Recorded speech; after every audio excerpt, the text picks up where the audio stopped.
Alas 12 na po ng tanghali at 1 Balita Pilipinas na. May nagtatanong sa akin, Sir Chinky, sino o ano ang naging inspirasyon mo para ikaw ay magtagumpay? Gusto niyo bang malaman? Nako, makichismis po tayo sa araw na ito at makimarites. Hi there, this is Chinky Tan, your pambansang wealth coach. Alam mo, hindi po talaga ganung kadali na maging matagumpay. Minsan, kinakailangan mo talaga ng inspirasyon para tayo hindi sumuko. Ito na. Alam mo, pagdating po sa personal inspiration para sa akin po, yung magulang ko. Oo. Hindi naman kami pinanganak ng Naalala ko tuloy na nung, ito po ako po ay laking tondo. Hindi po ako lumaki sa farm.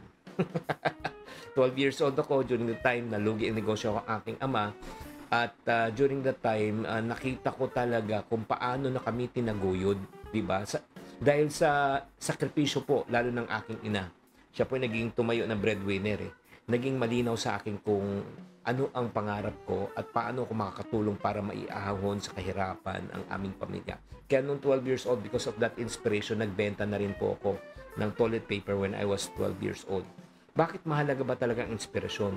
Kasi, alam mo, pag ikaw meron kang gusto sa makamit sa buhay, meron tayong marami tayong pagsubok na dadaanan. Kaya kailangan malalim ang iyong hugot. Malalim ang iyong dahilan kung bakit hindi ka dapat sumuko. Meron tayong kasabihan. Di ba mga kaipunaryo, kung gusto, gagawa ko ng paraan. Kung ayaw, maraming dahilan. Kaya nga, kung mas maglaki ang iyong pangarap sa buhay, dapat mas malaki ang iyong dahilan kung bakit hindi ka dapat sumuko. Kasi kung meron kang malaking dahilan, it keeps you motivated. Diba? Lalo na kung ang inspirasyon mo ay pamilya mo, pangarap mo makaahon sa kahirapan, makawala sa kautangan. Diba? Pangalawa, walang negosyo na madaling simulan na patakbuhin sa umpisa. Kaya kailangan po maging masigasig po tayo, maging matatag po tayo. Kahit na humaharap tayo sa problema, huwag tapat tayo umayaw dahil walang nagwawagi na umaayaw at walang umaayaw na nagwawagi. At pangatlo po, ang inspirasyon po ang makakatulong sa atin sa paggawa ng tamang desisyon. Diba? Yung nakasalalay, kung alam mo nakasalalay yung kinabukasan at kapakanan ng iyong pamilya, alam mo magiging maingat ka.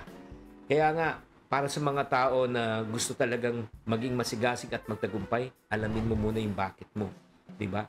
Ano ang hugot mo? Para saan ka ba bumabangon? Pangalawa, maghanap ka ng mga taong pwedeng maging inspirasyon sa iyong buhay. Pangatlo, mag-set ka ng maliit na goal muna. Dito ka mag-umpisa, pero ang pangarap mo na matupad mo ang pinakamalaki mong pangarap. Mag-umpisa ka ng sari-sari store, pero darating ang panahon, dapat nakikita mo, ikaw ay magkakaroon ng department store. At pang-apat po, paligiran niyo po ang inyong sarili na mga taong ika nga positibo. Diba? Napakahalaga po, may kasabihan, pag apat ang kasama mong ika nga tumado, pang-lima ka. Pag apat ang kasama mong chismosa at marites, pang-lima ka. Pag apat din ang kasama mong ika nga matagumpay, pang-lima ka. Kaya nga ang inspirasyon ay parang gasolina sa ating pangarap. Ito ay nagbibigay sa atin ng lakas para tayo tuloy-tuloy na magsikap. Sana nakatulong tong episode na ito. Tatandaan, tamang karunungan, tamang disiplina ang susi sa pagyaman.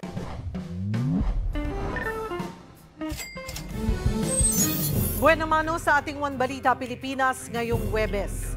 Kapatid ng Pinay sa death row sa Indonesia na si Mary Jane Veloso na nagrereklamong inaabuso raw siya sa Saudi Arabia. Nakatakda ng iuwi sa bansa. Former Congressman Egay Erice disqualified sa pagtakbo sa 2025 elections. Ang dahilan daw, paninira niya sa halalan. Senator Bongo idinanggi ang koneksyon sa mga personalidad sa umano'y pogo and illegal drug matrix ng PIDEA.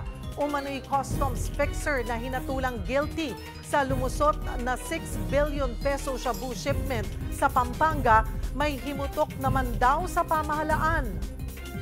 Matatanggal yung mga matataas na tao tulad nila Commissioner Fildon at kami may iwan.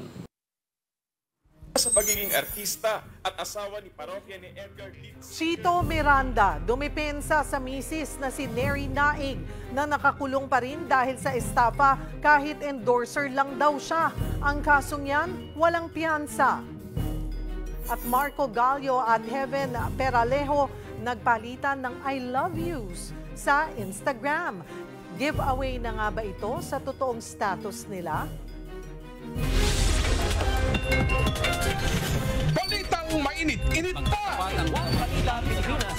Yan ang latest sa showbiz sinahan. Ngayong tanghalian, kasalo si Cheryl Cosset. One Balita Pilipinas!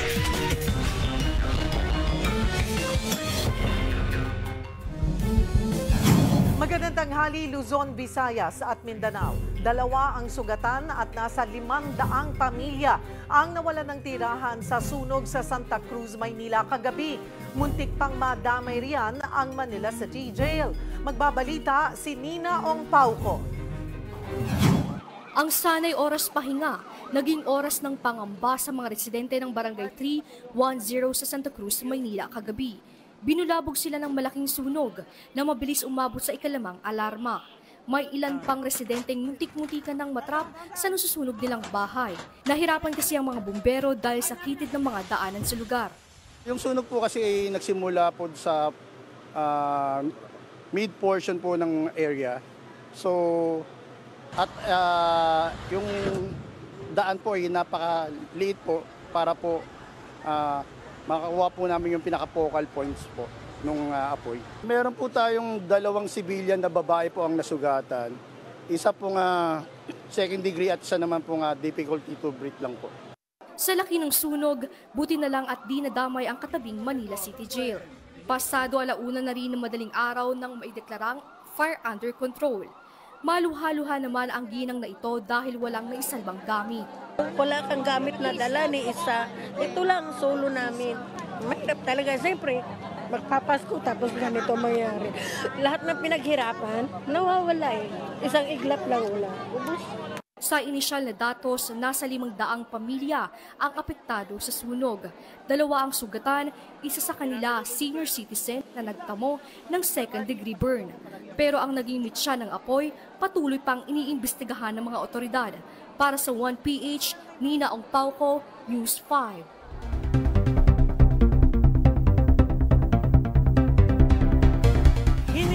Ni Vice President Sara Duterte na ilipat ng petsa ang nakatakdasa ng pagpapatawag sa kanya ng NBI bukas hinggil sa issue ng kanyang pagbabanta umano sa first couple at kay House Speaker Martin Romualdez. Bukod sa patong-patong na kaso, tuloy din ang mga nagluluto ng impeachment complaint laban sa Vice Presidente. Magbabalita si Marian Enriquez. Oppression at harassment. Yan ang tingin ni Vice President Sara Duterte sa ginagawa umano sa kanya ng Administrasyong Marcos. Sa isang press conference, pinalagan niya ang sabina ng NBI kaugnay ng pagbabanta raw niya sa buhay ni Pangulong Bongbong Marcos. Sagot ng bise, pinipilit na lang talaga nila na gawa ng kaso yung mga remarks ko. Tatawa ako sa violations on the anti-terrorism law. Hindi actionable ang maghabilin ka. Walang active threat kung hindi ako mamatay. Walang mali doon. Walang illegal doon. Bukod sa pagpapasapina sa kanya, sinampahan din si VP Sara ng reklamong direct assault, disobedience to authority at grave coercion. Dawit din ng head ng Vice President Security na si Colonel Raymond Lachica at ilan pang tauhan ng OVP. Kaugnayan ng tensyon sa paglipat sa ospital sa Chief of Staff ni VP Sara na si Zulaika Lopez mula sa Kamara noong Sabado. Sa video makikitang itinulak at itinaboy pa ni Lachica ang police doctor na si Police Lieutenant Colonel Van Jason Villamor. Hindi po namin inaasahan na magiging ganon ang kahihinatnan in the performance of our duties, and then naging ganon pa. Nobody is above the law. So kung meron paglabag, ay ating sasampahan ng kaso. Sabi naman ni VP Sara, magsasampa rin sila ng mga reklamong robbery, kidnapping at disobedience. Sa ngayon, may 3 disbarment case laban sa bise.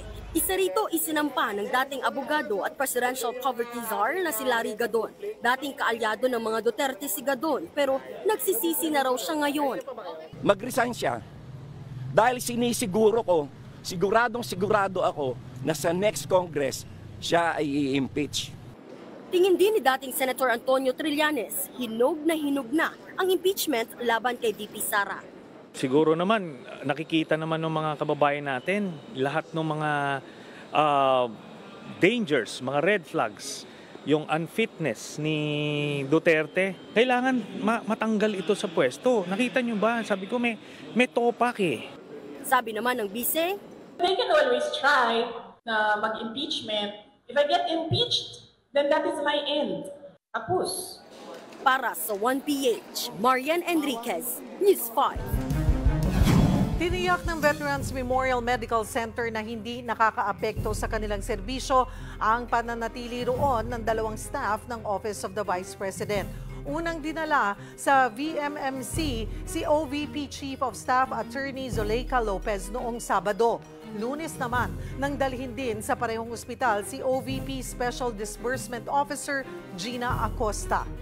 Kaugnay po niyan, makakausap natin si Dr. Joanne Perez Refarial, ang tagapagsalita ng VMMC. Magandang tanghali po sa inyo, Doc. Yes, good afternoon po at sa lahat ng mga nakikinig at nanonood. Doc, makikibalita muna po kami sa kondisyon ng 2 OVP staff na nakakonfine dyan ngayon. Ano po ba talaga yung diagnosis ng 2? Yes, Cheryl, in terms of diagnosis, ito ay protected by data privacy law and patient confidentiality. Truly understandable, no? Yung concern ng ating mga kababayan about sa kanilang health and status. At ang masasabi ko lang at this point is nakakausap naman sila. And ito ay maganda. Para tayo ay makakuha ng sapat na information, para tayo ay makagawa ng evaluation na thorough and accurate and come up with a management plan. Okay, bukod po sa pagiging pasyente, pero base po sa kanilang kondisyon ngayon, sabi nyo nga po, hindi naman natin pwedeng sabihin kung ano po yung diagnosis sa kanila. Pero base po sa diagnosis, matatagalan pa po ba itong 2? Itong question din na ito, Cheryl, pasensya na talaga, but we are not at liberty to respond, no? Kasi alam natin na, again, ito, kasama siya sa mga provisions ng doctor-patient relationship and protected also by the data privacy law and patient confidentiality. But rest assured, no? Gusto lang namin i-reassure ang lahat na sila po ay nakakatanggap ngayon ng, of course, the quality medical care and attention given ang background ng Veterans Memorial Medical Center na kami po ay isang institution na 69 years na trusted at we give and deliver yung best quality of medical care sa lahat ng aming mga pasyente, most especially sa mga veterano natin, mga retirees at ang kanilang mga pamilya.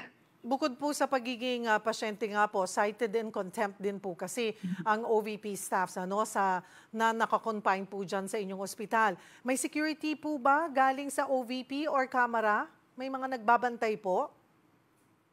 Okay, Cheryl, ang Veterans Memorial Medical Center, to give a background lang, unique siya na hospital in the sense na kami kasi ay under ng Department of National Defense. So, from the start pa lang, kahit meron mang mga ganitong cases, ay talagang heightened na ang security sa loob ng Veterans Memorial Medical Center. In fact, lahat ng gates, guardiado, at dumadaan lahat sa protocol, security protocols, which has always been very tight and stringent measures are in place. Now, so ngayon, because of the situation now, ay mas may added layer pa of security, not just for a select few, but para sa lahat naman. And added to the uniqueness kasi dito sa situation or sa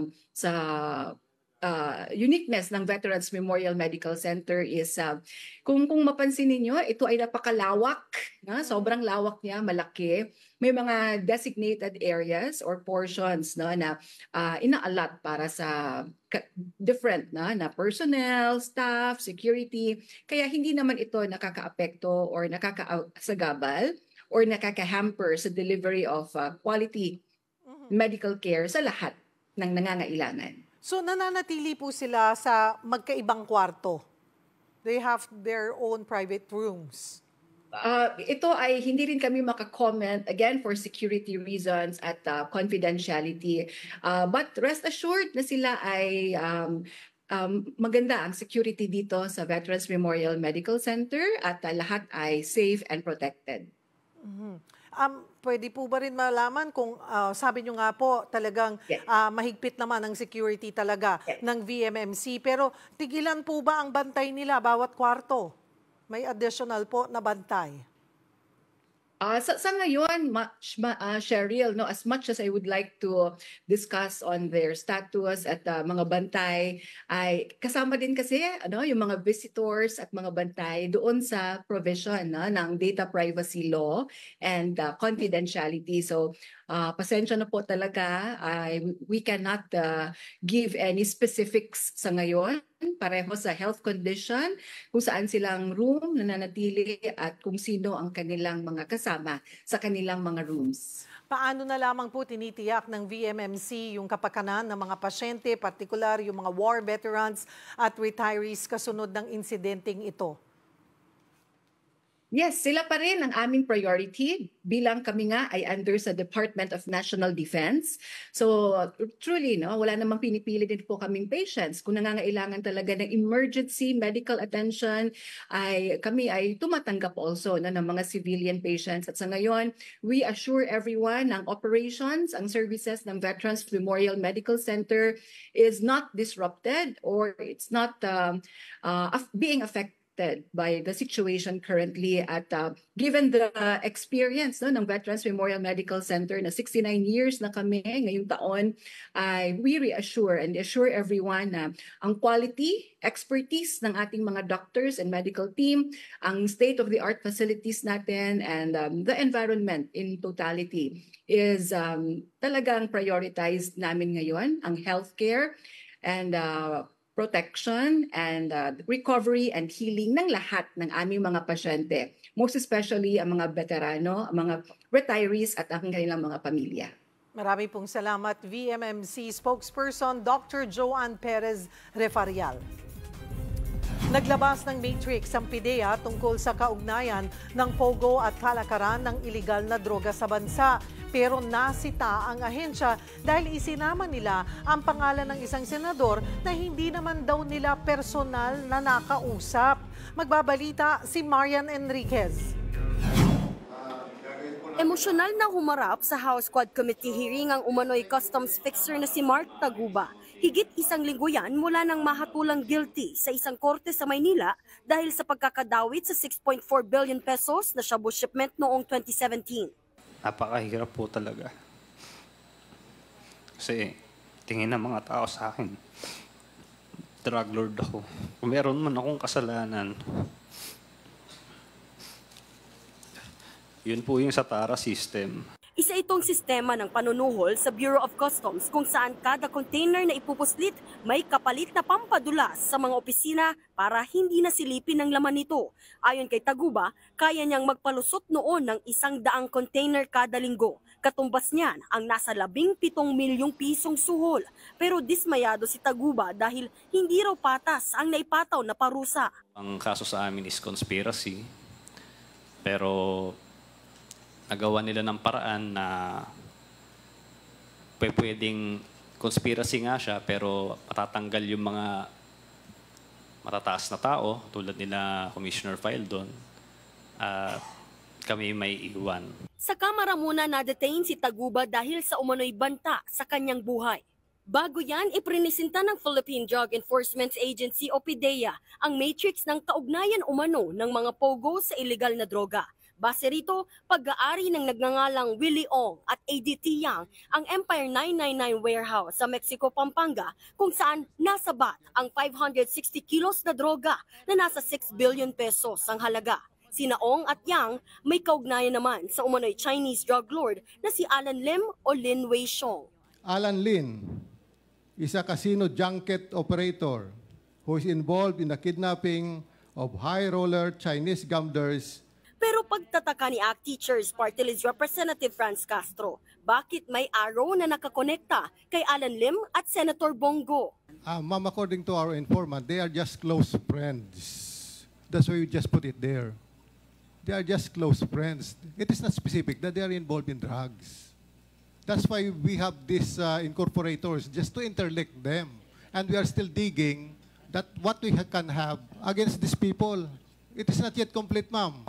Close friends. So alam po ni Bongo ang mga trabaho po ni Alan Lin. Na alam po ni Senator Bongo, dahil sila ay close friends, alam po niya na si Lin ay involved sa illegal drugs. Yan po yung tanong ko.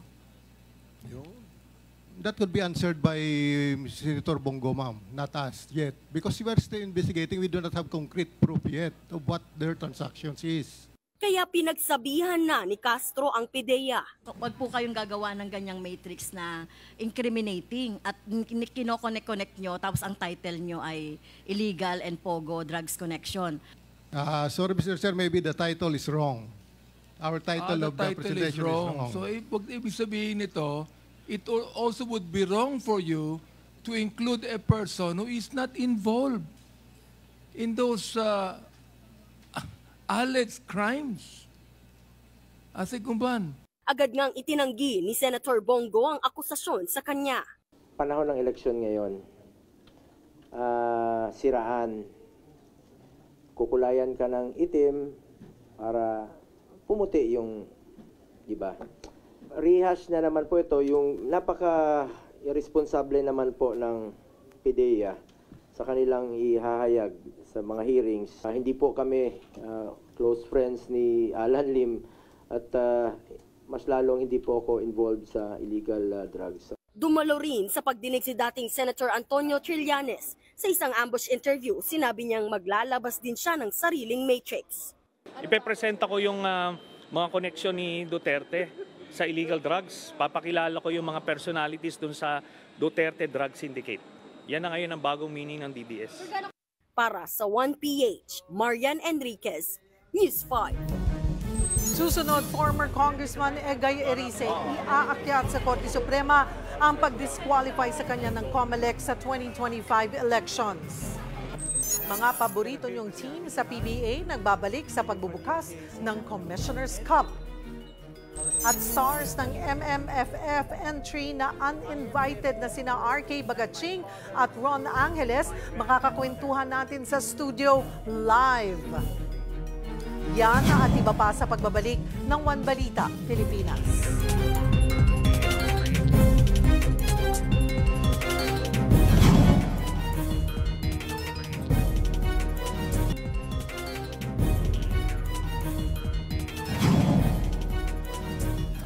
Mauuna nang makauwi sa bansa ang kapatid ni Mary Jane Veloso na isang OFW sa Saudi Arabia. Ayon kay Migrant Workers Secretary Hans Kakdak, ngayong linggo na siya babalik sa bansa. Nagreklamo ang nasabing kapatid ni Veloso na inaabuso umano siya ng kanyang employer, bagay na inaayos na raw ng kanyang ahensya. Pagdating naman kay Mary Jane na nasa death row sa Indonesia, inaabangan pa rin kung kailan na siya makakauwi sa bansa. Pero ngayon pa lang, naglunsad na ng petisyon ng mga grupong migrante at Task Force Save Mary Jane kay Pangulong Bongbong Marcos para gawaran siya ng clemency. Balik bansa si Pangulong Bongbong Marcos matapos ang isang araw na working visit sa United Arab Emirates. Bukod sa mga naselyuhang kasunduan, nagpasalamat si PBBM sa ibinigay na tulong ng UAE nang manalasa ang sunod-sunod na bagyo. Para bigyan ng mukha ang balita, Mobile Journal, Julie Baiza. Isang araw lang na working visit pero ilang kasunduan ang naselyuhan ng Pilipinas at United Arab Emirates kasunod ng pagpunta ni Pangulong Bongbong Marcos doon. I look forward to the implementation of several bilateral agreements in culture, energy transition, legal cooperation, artificial intelligence, and digital economy, the improvement of government activities, visa waiver for holders of diplomatic, special, and official passports, and investment cooperation. Bumisita si Marcos kasabay ng selebrasyon sa 50 taong anibersaryo ng pagkakaibigan at bilateral ties ng dalawang bansa. Kaya pinagtibay na rin ang commitment sa bilateral ties o ugnayan ng Pilipinas at UAE. Nagpasalamat din ang Pangulo sa pagbibigay ng pardon ng UAE government sa 143 Pinoy kasabay ng Eid al-Adha. Maging ang maayos na pangangalaga sa mga kababayan natin sa UAE. I expressed the appreciation of the Philippines for UAE's government's care and respect for the Filipino community in the UAE. In response, the UAE president commended the Filipino people for their contribution towards UAE's development. Pinasalamatan din ni PBBM ang pagpapadala ng humanitarian aid sa bansa sa gitna ng pagtama ng magkakasunod na bagyo. Kasabayan ng pagpapaliwanag kung bakit maiksing panahon lamang ang naging pagbisita niya sa UAE. I thank Sheikh Al Nahyan for understanding that my visit had to be cut short given the need to attend to relief and reconstruction activities in communities devastated by successive typhoons. Hindi naman nawala ang imbitasyon ng Pangulo kay UAE President Sheikh Mohammed bin Zayed Al Nahyan na bumisita rin sa Pilipinas para maipagpatuloy ang dialogo at pagtalakay sa mga possible areas of cooperation. Bobal Journal Julie Baiza po, hatid ang mukha ng balita.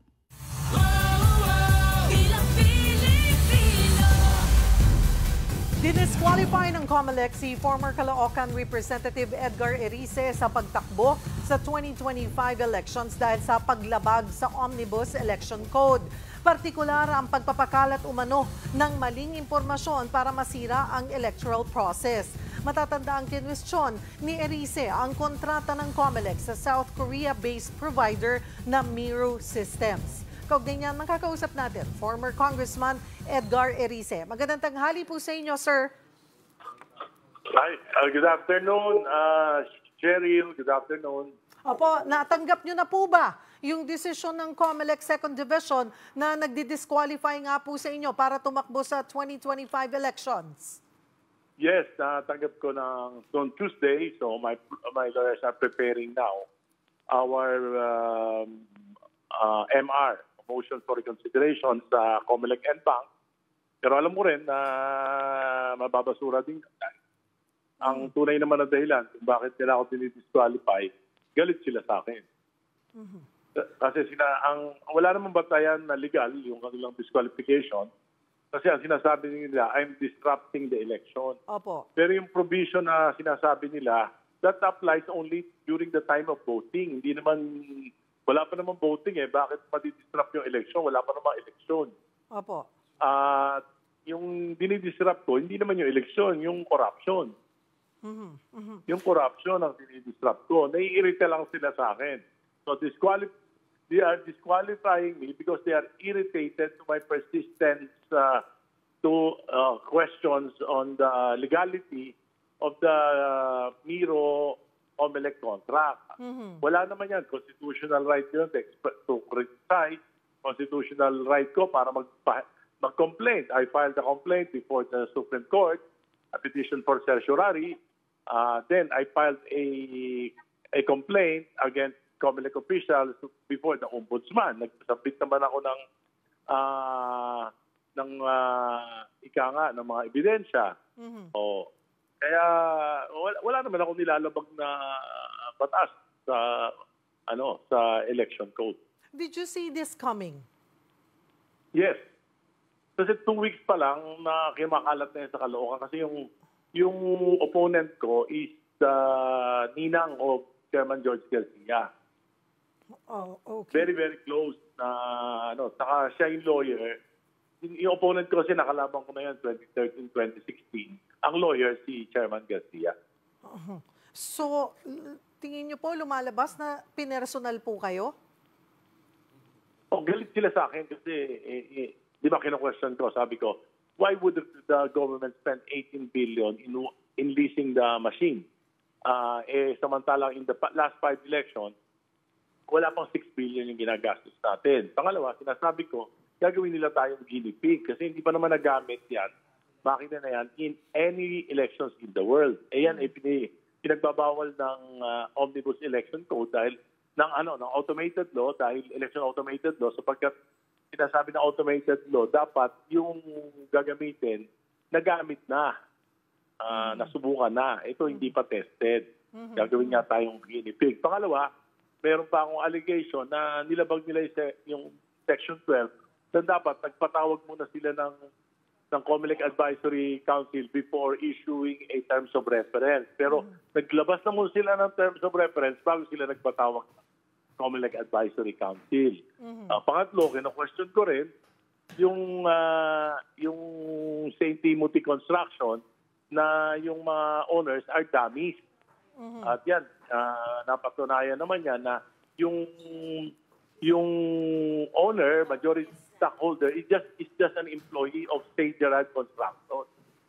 Diba? Yun. Tapos sinasabi ko rin na since nag-pull out na yung isang joint venture partner na nag-provide ng net financial contracting capacity, sabi, wala nang puhunan yung joint venture. Kaya dapat resolve na yan, dapat winding up na lang yan. Pero sabi nila, tuloy pa rin, tapos magpo-provide daw yung Miro ng replacement NFCC. Pero hanggang ngayon, hindi maliwanag kung ano yung provide nila. Dahil yung Miro, they cannot provide the whole. Kasi may 60-40 provision tayo on the ownership. Dapat Filipino own 60%. So, maraming hindi sila transparent. So, ang sagot nila, ganti yan. Pero hindi. Sabi nila, kaya daw nila ako nilidisqualify para ma-prevent yung further issuances ko ng mga false information. Kahit naman i-disqualify nila ako 10 beses, tuloy-tuloy naman itong labang ko. So, ngayon po, ang sabi nyo, ay ang magiging hakbang yung una ay mag-submit muna po ng motion for reconsideration sa COMELEC. Yes. But at the same time, dadalhin nyo na po ito sa Korte Suprema. Yes, kung i-deny nila yung MR ko, ay isasampa ko sa Supreme Court. Naniniwala naman ako na walang batayan eh. Opo. And then, doon po sa sinasabi nyo na konektado siya or close siya sa pamilya ng kalaban nyo po, makakalaban nyo sana ngayon darating na eleksyon. Ang sinasabi naman po ni Chairman George Garcia, nag-inhibit naman daw po siya sa inyong kaso. Kaninang umaga, yes, kaninang umaga, nag-inhibit siya. Kasi nilabas ko na yun eh, kaya nag-inhibit na siya. Pero, just to say, alam mo, kaya nangyayari ito, collective action naman ng COMELEC yung Miro deal eh, di ba? So, di lahat sila galit sa akin. How can I expect justice to them? Tingin ko, meron silang, ang operation nila sa akin with extreme prejudice. Ito po, yung pinost nyo pong photos, ito po yung inyong makakalaban sana sa darating na eleksyon. Yes. Yun din po ba ay magiging basehan nyo or isasaad nyo po? Questionin nyo rin po ba ito? Hindi. Nag-inhibit na siya. Alright. Hindi na. Okay. So, paano po ngayon? Kung dinisqualify na po kayo, aabot pa ho ba? Sa tingin nyo po ba ay mayroon pang pag-asa na maging bahagi pa rin po kayo sa 2025 elections? Well, hindi pa naman final. So, they cannot remove me from the ballot. Ngayon, kailangan i-finalize sila. Pag na-finalize sila, then I have to get temporary restraining order before the Supreme Court. And I believe that I believe with the Supreme Court na makakakuha ko ng constitution. Marami pong salamat sa inyong oras, former Caloocan Representative Edgar Erice.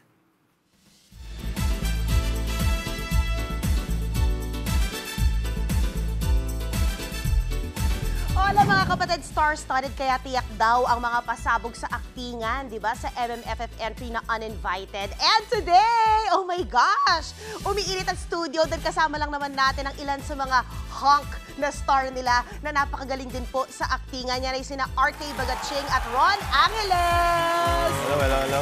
I love the fit! Hindi namin ito pinag-usapan. Hindi namin pinag-usapan. Nakita lang namin, nice color. Oh my gosh, great minds think alike. And akala ko nga, talagang may kinalaman ba to sa mga look nyo sa uninvited? Well, pwede natin ipasok sa medyo dark and mysterious. Dark yung team. Wait, kanina sabi mo nga RK, like behind the scenes, kinikwento nga ni RK, parang ang hirap mag-share na hindi nag-spoil sa uninvited, lalo na't isang gabi yung pangyayari ng pelikula na ito. Pero nasaan ka ba? Nasa bad? Nasa good? Anong pwedeng i-share doon? Okay, ang pangalan ng character ko dito, Jigger Sulueta, nandun siya sa isa sa mga goons ng character ni Sir Aga Mulak. So, isa yan sa mga abangan nating character. And kung tatanungin nyo kung good or bad, talagang bad eh. Ito yung isa sa mga character na hindi ko talaga masikmura yung pagka-bad. Pero malalaman nila yung totoong kwento niyan pag napanood nila yung pelikula. Oh my gosh. How about you, Ron? Grabe yung mga eksena nyo ni Nadine, ha? Yeah, siguro, ang name ko pala dito ay si Mark Lozano. Yan, boyfriend ni Nadine, partner.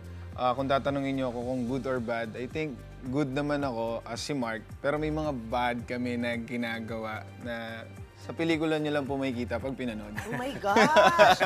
Kasi si RK, nakita na natin talaga sa, alam mo yun, di ba, nag-rom-com pa kayo na, di ba, ni Maha. Yes. Nag-ano pa kayo, Wildflower. Flower. Nako, lahat na ata ng ups and downs, di ba, sadness and Idol. happiness. Pagdating sa actingan, pinagdaanan mo. Pero dito sa Uninvited, may bago ba na talagang you had to tap? Well, of course, I'm playing one of the villains, pero ang pinakabago nun is working with Miss Vilma, Miss Aga, Nadine, and the whole ensemble cast of Uninvited. Share ko lang, it's my first time to work with Sir Aga and kinabahan ako. Talaga? Bakit nanlalamon ba siya? Yung parang yung nag-change din ba siya? Nag-switch? Without doing anything, Sir aura. Aga na yun Ay, eh. Yung oo. aura nila, so kailangan mo pantayan yun. Kailangan hindi ka magpahuli. And first day namin nagkatrabaho, inamin ko sa kanya, Kuya, kinakabahan ako. Sabi niya, okay lang yan. Kabahan tayo ng sabay. And then we were able to do the scene. Oh my gosh. I mean, actually, kayo pa lang, yung ensemble cast nyo lang is a feast. Dahil lahat talaga kayo, no? Talagang premyado. But of course, with Ron, Pamilya Sagrado, kakatapos lang. Now, ang ganda rin ng latag ng mga projects sa'yo. Grabe. What's gonna be next, Ron? As of the moment po, wala pa. Actually, may mga plans na for next year, then may mga inquiries na rin po. Pero as of the moment, di pa daw po pwede sabihin. Pero syempre po, itong nakaraang taon, or this year, parang grabe, sunod-sunod din talaga. So I'm very thankful and I feel so blessed dahil po dun sa takbo ng karera ko sa showbiz. Sinong mga dream mo pa makatrabaho? Actually po, wala po akong dinidream talaga pagdating, na maka-work. Nagugulat na lang talaga ako dun sa mga nakakatrabaho ko. Parang siguro kung papangarapin ko yun, more than po sa pangarap ko yung binibigay as of the moment. Actually, Pamilya Sagrado pa lang, Tirso Cruz III, Piolo Pascual, di ba? Kakatapos lang nun. Now you have talagang one of the most anticipated na pelikula for the Metro Manila Film Festival. So talagang magiging busy paano na kayo ni Jane ngayong Pasko?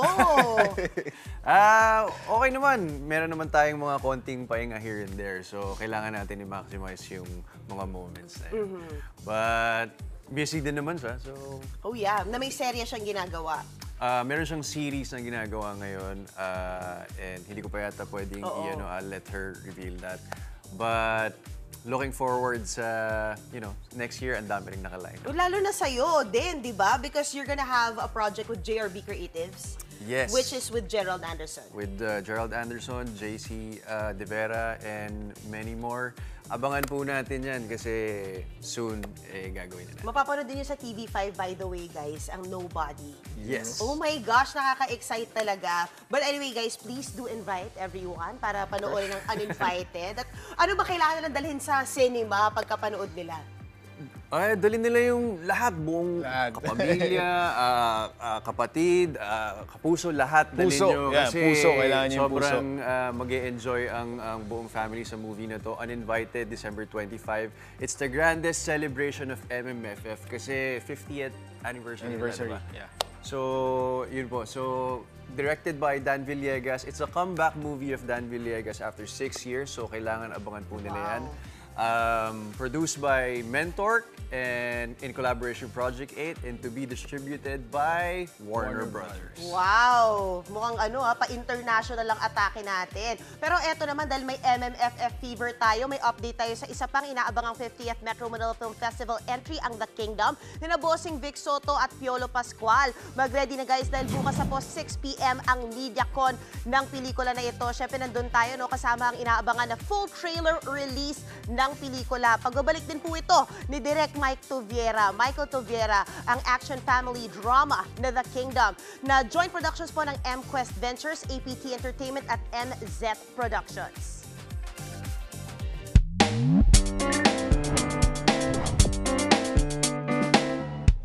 Magandang tanghali mga kapatid. Nagpaalala si Pope Francis sa mga Katoliko na huwag mawalan ng pag-asa kung may kaanak kang nawalan ng pananampalataya sa Diyos. Pwede naman daw kasi silang kausapin hanggang manumbalik ang relasyon nila sa Diyos. Kayo mga kapatid, nasubok na ba ang pananampalataya nyo sa Panginoon? Kailan at paano nyo ito nalagpasan? Tara, samahan nyo ako at magtatanong tayo dito. Nalagpasan ko yun sa mataimtim na pagdadasal para po sa nag-iisa kong anak. Kasi po may binigay sa akin ng pagsubok na matindi yung nawala po yung asawa ko. Kaya doon, dahil sa Panginoon, nakalagpas po ako at naisip ko yung kung ano pang magiging mabuting gawin ko sa mundo. Sa karamdaman ko talagang sa panalangin sa kanya napagaling ako. Back to Christ. Siyempre, isipin mo yung sa sarili mo, yung mga problema, yung mga ginagawa para pagpatuloy yung mabuting galis sa gagawain din, kuya. Ano po, kumakapit lang po ako sa Diyos sa mga pagsubok para palagpasan din yung mga problema na nangyayari sa buhay mo. Tiwala at saka dasal ang ginagawa ko para malagpasan. Ako ang inyong kahani ng bayan, ang tunay at nag-iisang pantanggal umay sa pananghalian.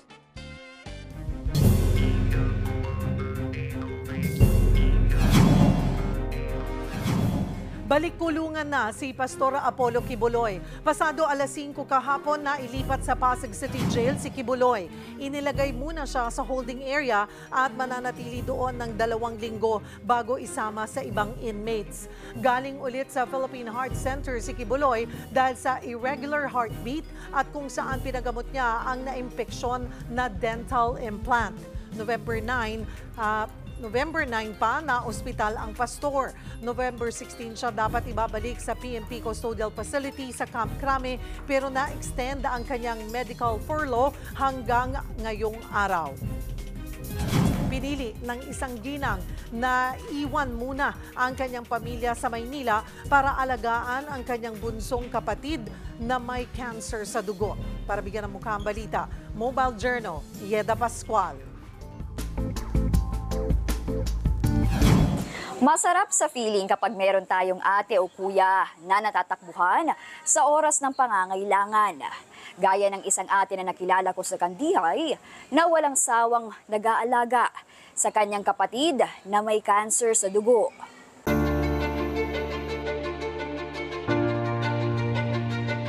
Walang asawa at anak at tumanda ng dalaga si Jacinta Colaste.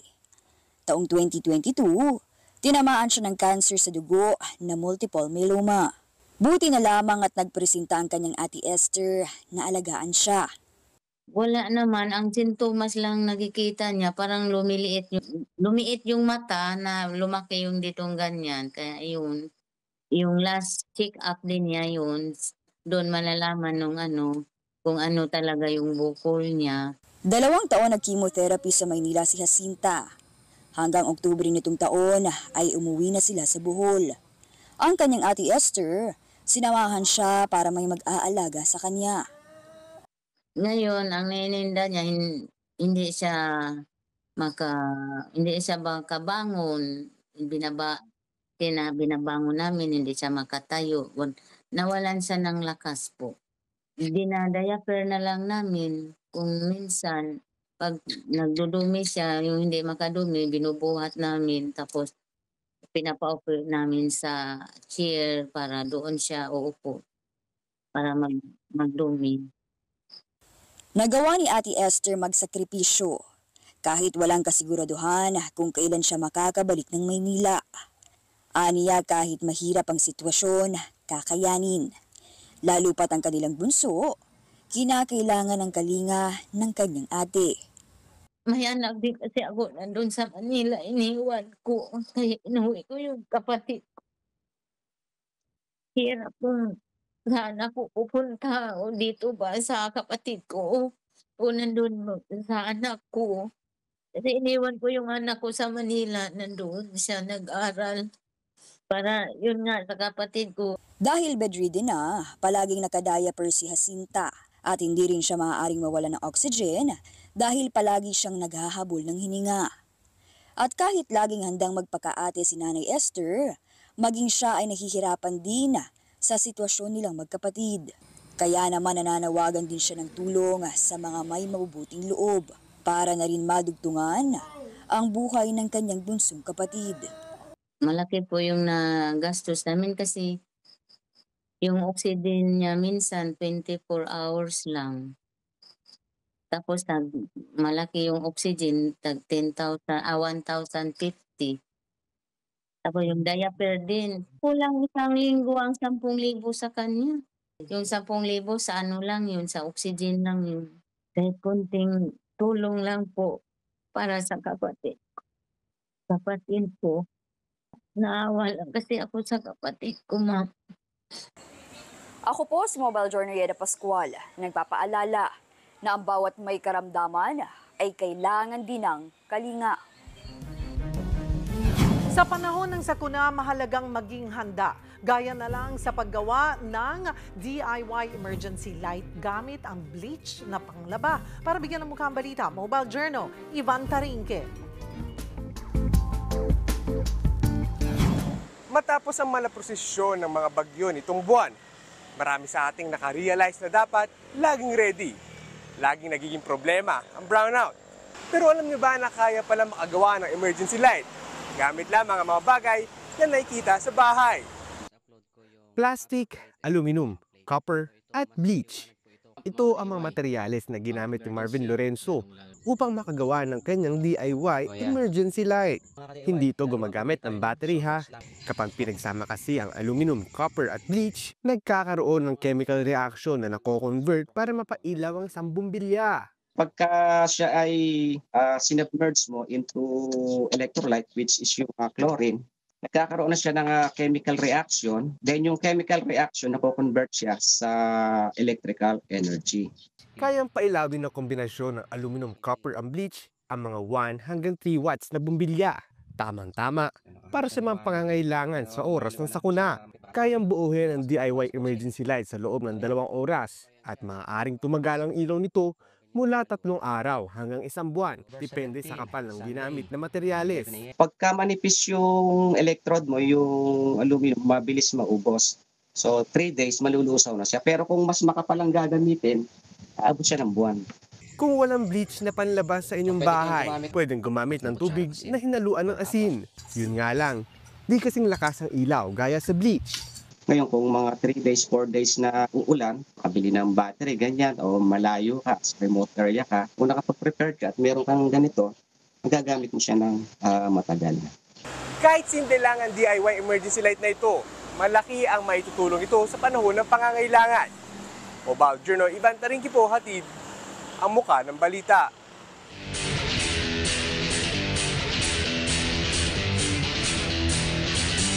Balik bakbakan na ulit sa hard court sa pagbubukas ng PBA Commissioner's Cup. Nakauna na rin ng panalo ang mga kupunan ng Converge at Hong Kong Eastern. Magbabalita si Ian Suyu. Exciting basketball action ang muling napanood ng fans sa pagbubukas ng PBA Commissioner's Cup sa PhilSports Arena kagabi. Unang nagtapat ang Terra Firma Jeep at Converge Fiber Xers. Yun nga lang, hindi muna nakalaro ang mga bagong trade na sina Terence Romeo at Vic Manuel para sa Jeep. Samantalang ang Converge, maagang nakalamang sa tulong ng bagong rookie na si Jordan Heading. Final score, 116-87 para sa Converge. Nanguna para sa Fiber Xers ang import at ex-NBA cager na si Chick Dalio with 25 points and 16 rebounds. Habang double-double naman ang performance ni Justin Arana na nagtala ng 16 points at 12 rebounds. It's just a good overall game for us. Good first game. I think we dictated the pace pretty well, and the guys are in sync, at least for this first game. Sa second game naman, agad nagpakita ng bangis ang guest team na Hong Kong Eastern kontra Phoenix Fuel Masters. Sa second half ng laro, rumatsyada ang koponan para makabuo ng halos 20 puntos na kalamangan pagdating ng final quarter. Final score, 102-87 para sa Hong Kong. Kahit bagong team, familiar faces pa rin ang namuno sa opensa ng Eastern, kabilang si dating import Cameron Clark na may 25 points at 11 rebounds. Pamatay rin ang opensa ni Hayden Blankley na nag-ambag ng 18 points at 8 rebounds. It was an unreal sort of experience now, being able to get like a second chance with some of my teammates from the Bay Area team that I was really close with. Within this game, it took the guys it took us like a half to adjust, I feel like. You know, like everyone talks about the PBA physicality. Tuloy-tuloy ang PBA action mamaya sa Ninoy Aquino Stadium sa Maynila. Unang magsasalpukan ang Northport Batang Pier at NLEX Road Warriors mamayang alas 5 ng hapon at susundan yan ng tapatang Blackwater kontra Magnolia. Para sa 1PH, Ian Suyu, News 5. Round 2 na po tayo ng showbiz. Dinipensahan po ni Chito Miranda ang kanyang asawa na si Neri Naig na inaresto kamakailan dahil sa kasong syndicated estafa. Sinabi nga ni Chito, never po nanloko si Neri at never nanlamang sa kapwa. Endorser lang daw ang asawa niya. Lahat din daw ng pera ay nasa may-ari raw ng kumpanya. Nakapagpiyansa na rin si Neri sa 14 na kaso ng paglabag sa Securities Regulation Code pero non-bailable ang isa pa niyang kasong syndicated estafa kaya nakakulong pa siya sa Pasay City Jail. Merong isang company kung saan ini-endorse nitong ng ating arrested at doon po nag-invest sa company yung ating complainants. Ibinida po ang wax figure ni Ann Curtis para sa prestihiyosong Madame Tussauds sa Hong Kong. Narito ang report. Ito o ito? Alin nga ba ang totoong Ann Curtis? Kuhang-kuha naman kasi ng wax figure na ito para sa Madame Tussauds Hong Kong ang facial features ni Ann. Nung una ko siyang nakita, sobra akong tulala. I was in disbelief. Yung parang, ganito pala yung feeling na meron kang kakambal. Ito pala yung feeling na yun. From the ilong, from the nunal. Si Ann ang pinakaunang Pilipinang actress at host na tampok sa prestihiyosong glamour zone ng Wax Museum, kung saan itatabi siya sa Hollywood A-listers gaya na Brad Pitt, Angelina Jolie at iba pang Asian VIPs. Ang look ni Ann ay hango sa kanyang attendance sa isang prestihiyosong fashion event sa New York. Sinasalamin nito ang timeless elegance gaya ng idol niyang si Audrey Hepburn na may wax figure din sa Madame Tussauds. Present naman sa grand unveiling ng wax figure ni Ann ang kapatid na si Jasmine at si Mommy Carm. Pero wala ang anak niyang si Daya. Ang dahilan? Big event kasi baka ma-overwhelm. So ang plano ko mag-Hong Kong kami. Tapos hindi ko sasabihin sa kanya. Ang plano ko mag-Hong Kong kami, tingin-tingin doon para baka, she might have to take a double look and be like, Mama. Bukod kay Dahlia, may biro rin si Ann sa mga OFW na uuwi sa Pilipinas kapag birthday daw niya. Sa mga kababayan natin doon, alam kong February pa ang birthday ko. Alam ko tuwing January kaya magme-message, magte-tweet, magfe-Facebook, IG caption na yung mga kababayan natin. Hindi na ako makaka-uwi for your birthday. Pero okay lang, madadalo nyo naman siya sa Madame Tussauds. Bukod kay Ann, nabigyan rin ng wax figures ng Madame Tussauds sina Lea Salonga, Pia Wurtzbach, Catriona Gray at Manny Pacquiao. Magiging available on display na sa Madame Tussauds Hong Kong ang wax figure ni Ann sa December 9. Sila na ba? Yan uli ang magic question sa real status ni Marco Gallio at Kevin Peralejo. Nag-start kasing spekulasyon sa uploaded photos ni Marco. Sa caption, tinawag ng aktor na mahal ang aktres na nag-celebrate ng kanyang 25th birthday. Sumagot naman dyan si Heaven ng I love you at sana raw ay magkasama sila at nag-I love you too ang aktor. Wala pang official confirmation ng dalawa sa real score nila. Yan ang latest sa showbiz. Balik sa'yo, Cheryl. Thank you, MJ. Mga kapatid, 27 days na lang, Pasko na. At yan po ang mga bumabanderang balita at public service sa inyong tunay na kasalo sa tanghali hanggang bukas. Dito sa Balita magpapabusog sa inyong kaalaman. Ako po si Cheryl Cosim. Kami ang 1PH, teleserbisyo para sa Pilipino.